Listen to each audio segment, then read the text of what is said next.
खबर रुड़की से है, जहां उत्तराखंड किसान मोर्चा के बैनर तले आज किसानों ने बैठक की, जिसमें किसानों ने अपनी समस्याओं पर चर्चा की। और किसानों का कहना है कि बिजली, पानी और इकबालपुर शुगर मिल पर करोड़ों का बकाया भुगतान है, इसलिए किसान मजबूरन धरना प्रदर्शन करना पड़ रहा है। वहीं किसानों ने चेतावनी देते हुए कहा कि जिले भर में सभी पक्ष और विपक्ष के विधायकों का पुतला दहन किया जाएगा।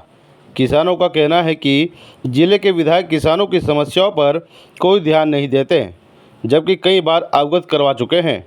किसानों ने बताया कि जल्द ही सड़कों पर उतरकर उग्र आंदोलन भी किया जाएगा, और तब भी अगर विधायक या उत्तराखंड की सरकार नहीं जागती किसान है, मजबूर होंगे तो बड़े आंदोलन को दिल्ली में 13 महीने लगातार किसानों का धरना चलता रहा, उसी तर्ज पर उत्तराखंड सरकार को जगाने का काम किसान करेंगे। आज उत्तराखंड किसान मोर्चा की मासिक पंचायत प्रशासनिक भवन पर आयोजित की गई, जिसमें किसानों के साथ जो गलत तरीके से व्यवहार सरकार के द्वारा किया जा रहा है, किसानों के समय पर भुगतान नहीं दिलाए जा रहे, किसानों की फसलों के सही रेट नहीं तय सरकार के द्वारा किए जा रहे, तो ऐसा किसान को लग रहा है, किसान इतना हताश है कि सरकार कहीं ना कहीं किसान नाम की उपेक्षा कर रही।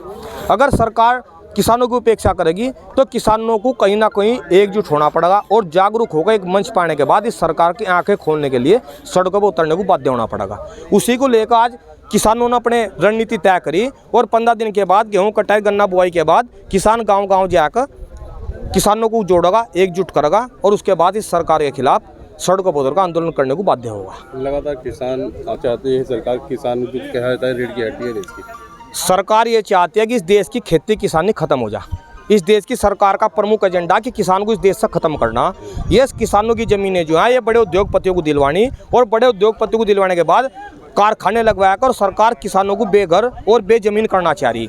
तो ये बात किसान की समझ में आ रही कि जब तक किसान एकजुट नहीं होगा ये सरकारें किसानों की सुनने वाली नहीं है। किसानों ने जिस तरीके से 13 महीने का आंदोलन, दिल्ली में एक बड़ा आंदोलन सभी संगठनों ने एकजुट होकर किया था, उसी तरीके का दोबारा से आंदोलन इस देश में किसानों को करना पड़ेगा। उसके लिए किसान संगठनों के तैयारी क्षेत्र में करनी पड़ेगी। उसी तरीके की तैयारी पर किसान संगठनों ने काम करना फिर से शुरू कर दिया। गन्ना पहले सत्र भी खत्म हो गया है। ये सरकार चुनाव के समय में झूठ बोलती है। यहाँ के इस देश के नेताओं की जुबान का कोई भरोसा नहीं, किस टाइम ये किधर की बात करनी शुरू कर दो, किस टाइम ये किधर की बात करनी शुरू कर दो।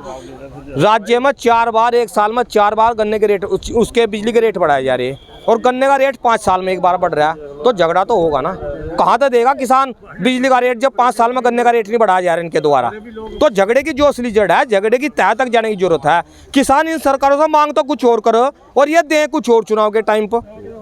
जो बात किसान करता नहीं, जो बात किसान उठाता नहीं, उसकी घोषणा करते हैं और जो किसान मांगता है उसे ये देते नहीं।